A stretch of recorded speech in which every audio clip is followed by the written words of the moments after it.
Hello, I'm Lance, and welcome to Dozing Off.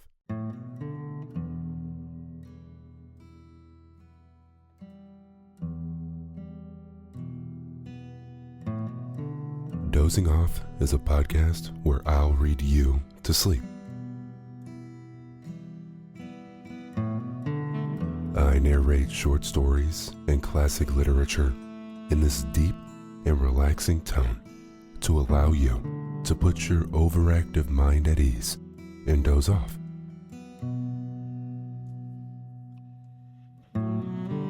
If you've listened to Dozing Off long enough, you'll know how big of a fan I am of O. Henry's classic literature. Well, he's back again tonight with this 1906 short story, The Skylight Room. If this is your first time listening to Dozing Off, or you listen every night, I appreciate you so much for being a part of the Dozing Off community. If you do enjoy these short stories, be sure to leave a review and leave a rating for the show. It goes a long way in the growth of Dozing Off. And here we go.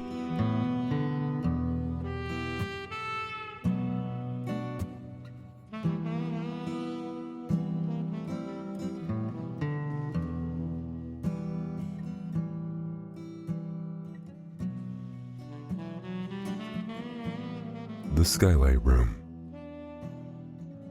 First, Mrs. Parker would show you the double parlors.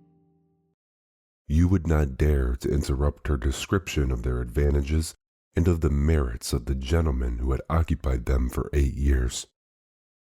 Then you would manage to stammer forth the confession that you were neither a doctor nor a dentist.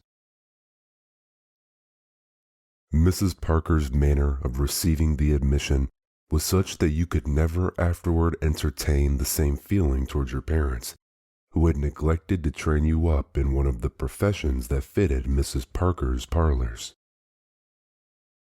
Next, you would ascend one flight of stairs and looked at the second floor back at $8.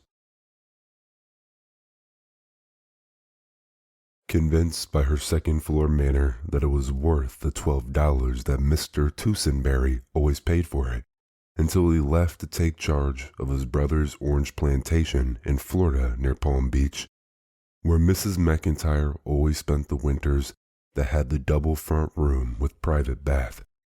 You managed to babble that you wanted something still cheaper. If you survived Mrs. Parker's scorn, you were taken to look at Mr. Skidder's large hall room on the 3rd floor. Mr. Skidder's room was not vacant. He wrote plays and smoked cigarettes in it all day long. But every room hunter was made to visit his room to admire the lambrequins. After each visit, Mr. Skidder, from the fright caused by possible eviction, would pay something on his rent. Then, oh then, if you stood still on one foot, with your hot hand clutching the 3 moist dollars in your pocket, and hoarsely proclaimed your hideous and culpable poverty, nevermore would Mrs. Parker be cicerone of yours. She would honk loudly the word Clara. She would show her back and march downstairs. Then Clara, the colored maid, would escort you up the carpeted ladder that served for the 4th flight and show you the Skylight Room. It occupied 7 by 8 feet of floor space at the middle of the hall. On each side of it was a dark lumber closet or storeroom. In it was an iron cot, a washstand, and a chair. A shelf was the dresser. Its 4 bare walls seemed to close in upon you like the sides of a coffin. Your hand crept up to your throat. You took a breath. You looked up as from a well and breathed once more. Through the glass of the little skylight, you saw a square of blue infinity. $2, sir, Clara would say in her half-contemptuous, half-Tuskegee tones. One day, Miss Leeson came hunting for a room. She carried a typewriter made to be lugged around by a much larger lady. She was a very little girl, with eyes and hair that had kept on growing after she had stopped, and that always looked as if they were saying, "Goodness me, why didn't you keep up with us?" Mrs. Parker showed her the double parlors. In this closet, she said, one could keep a skeleton or an anesthetic or coal. "But I am neither a doctor nor a dentist," said Miss Leeson with a shiver.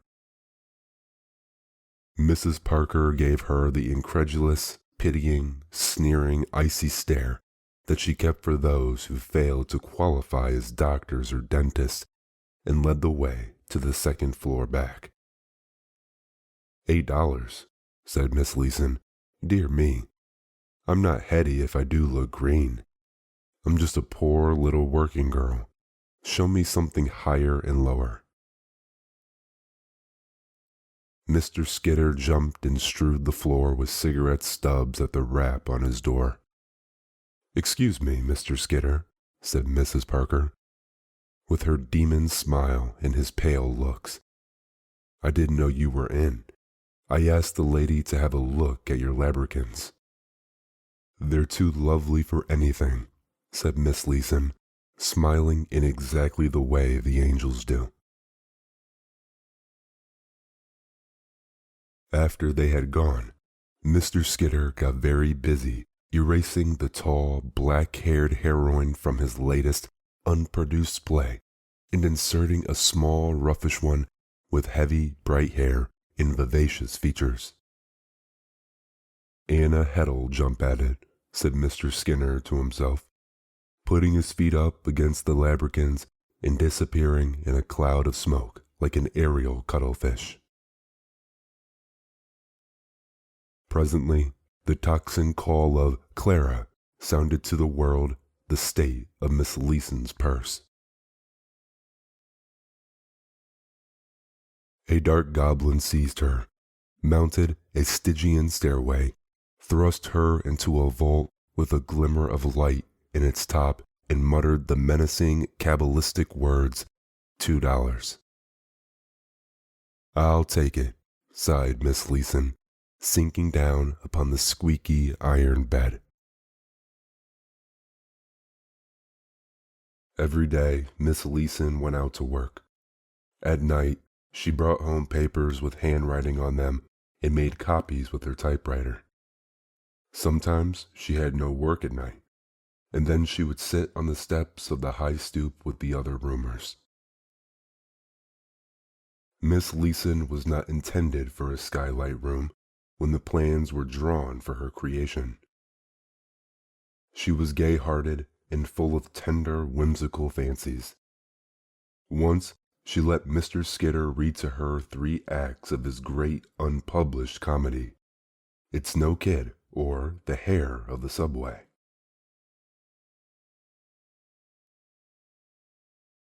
There was rejoicing among the gentlemen roomers when Miss Leeson had time to sit on the steps for an hour or two.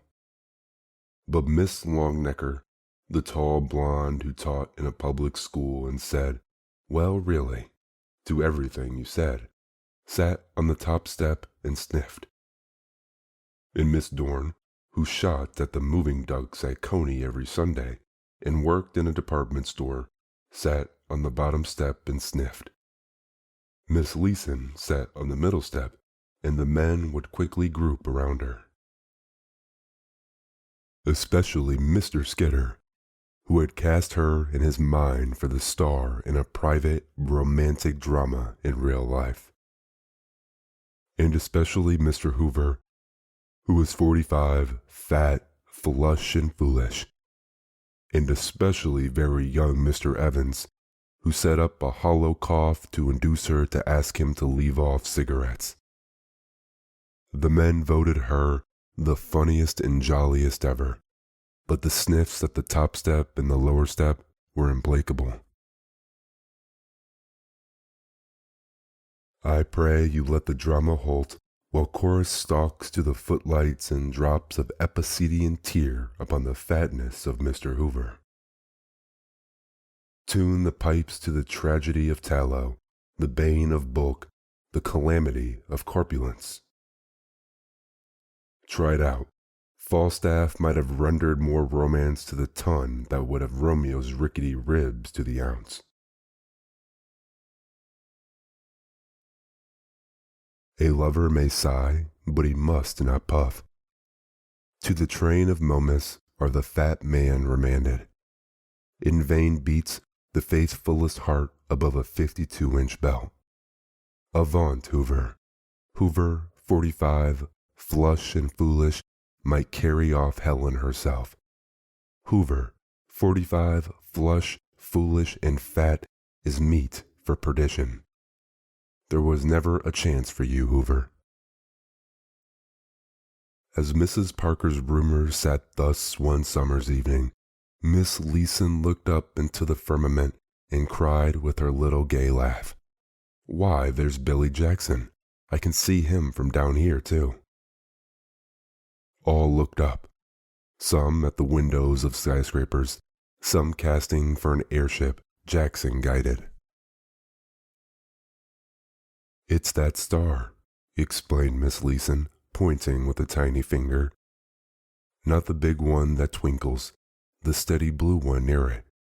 I can see it every night through my skylight. I named it Billy Jackson." "Well, really," said Miss Longnecker, "I didn't know you were an astronomer, Miss Leeson." "Oh, yes," said the small stargazer. "I know as much as any of them about the style of sleeves they're going to wear next fall in Mars." "Well, really," said Miss Longnecker, "the star you refer to is Gamma, of the constellation Cassiopeia. It is nearly of the second magnitude, and its meridian passage is—" "Oh," said the very young Mr. Evans, "I think Billy Jackson is a much better name for it." "Same here," said Mr. Hoover, loudly breathing defiance to Miss Longnecker. "I think Miss Leeson has just as much right to name stars as any of those old astrologers had." "Well, really," said Miss Longnecker. "I wonder whether it's a shooting star," remarked Miss Dorn. "I hit 9 ducks and a rabbit out of 10 in the gallery at Coney Sunday." "He doesn't show up very well from down here," said Miss Leeson. "You ought to see him from my room. You know you can see stars even in the daytime from the bottom of a well. At night, my room is like the shaft of a coal mine, and it makes Billy Jackson look like the big diamond pin that Night fastens her kimono with." There came a time after that when Miss Leeson brought no formidable papers home to copy. And when she went out in the morning, instead of working, she went from office to office and let her heart melt away in the drip of cold refusals transmitted through insolent office boys. This went on. There came an evening when she wearily climbed Mrs. Parker's stoop at the hour when she always returned from her dinner at the restaurant. But she had had no dinner. As she stepped into the hall, Mr. Hoover met her and seized his chance. He asked her to marry him, and his fatness hovered her like an avalanche. She dodged and caught the balustrade. He tried for her hand, and she raised it and smote him weakly in the face. Step by step she went up, dragging herself by the railing. She passed Mr. Skidder's door as he was red inking a stage direction for Myrtle Delorme, Miss Leeson, in his unaccepted comedy, to pirouette across the stage from L to the side of the Count. Up the carpeted ladder she crawled at last and opened the door of the Skylight Room. She was too weak to light the lamp or to undress.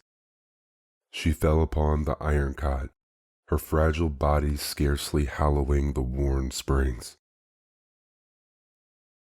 And in that Erebus of a Skylight Room, she slowly raised her heavy eyelids and smiled. For Billy Jackson was shining down on her, calm and bright and constant through the skylight. There was no world about her. She was sunk in a pit of blackness, with but that small square of pallid light framing the star that she had so whimsically and oh so ineffectually named. Miss Longnecker must be right. It was Gamma, one of the constellation Cassiopeia, and not Billy Jackson. And yet she could not let it be Gamma. As she lay on her back, she tried twice to raise her arm. The third time, she got two thin fingers to her lips and blew a kiss out of the black pit to Billy Jackson. Her arm fell back limply. "Goodbye, Billy," she murmured faintly. "You're millions of miles away, and you won't even twinkle once. But you kept where I could see you most of the time up there, when there wasn't anything else but darkness to look at, didn't you? Millions of miles. Goodbye, Billy Jackson." Clara, the colored maid, found the door locked at 10 the next day, and they forced it open. Vinegar and the slapping of wrists and burnt feathers providing no avail, someone ran to phone for an ambulance. In due time, it backed up the door with much gong clanging and the capable young medico in his white linen coat, ready, active, confident, with his smooth face half debonair, half grim, danced up the stairs. "Ambulance call to 49, he said briefly. "What's the trouble?" "Oh, yes, doctor," sniffed Mrs. Parker, as though her trouble that there should be trouble in the house was the greater. "I can't think what can be the matter with her. Nothing we could do would bring her to. It's a young woman, a Miss Elsie, yes, a Miss Elsie Leeson. Never before in my house. What room?" cried the doctor in a terrible voice, to which Mrs. Parker was a stranger. "The Skylight Room. Evidently, the ambulance doctor was familiar with the location of Skylight Rooms. He was gone up the stairs, 4 at a time. Mrs. Parker followed slowly as her dignity demanded. On the first landing, she met him coming back bearing the astronomer in his arms. He stopped and let loose the practiced scalpel of his tongue, and loudly. Gradually, Mrs. Parker crumpled as a stiff garment that slips down from a nail. Ever afterward, there remained crumples in her mind and body. Sometimes her curious rumors would ask her what the doctor said to her. "Let that be," she would answer. "If I can get forgiveness for having heard it, I will be satisfied." The ambulance physician strode with his burden through the pack of hounds that followed the curiosity chase, and even they fell back along the sidewalk abashed, for his face was that of one who bears his own dead. They noticed that he did not lay down upon the bed prepared for it in the ambulance the form that he carried, and all that was said was, "Drive like hell, Wilson," to the driver. That is all. Is it a story? In the next morning's paper, I saw a little news item, and the last sentence of it may help you, as it helped me, to weld the incidents together. It recounted the reception in Bellevue Hospital of a young woman who had been removed from number 49 East Street, suffering the debility induced by starvation. It concluded with these words: Dr. William Jackson, the ambulance physician who attended the case, said the patient will recover.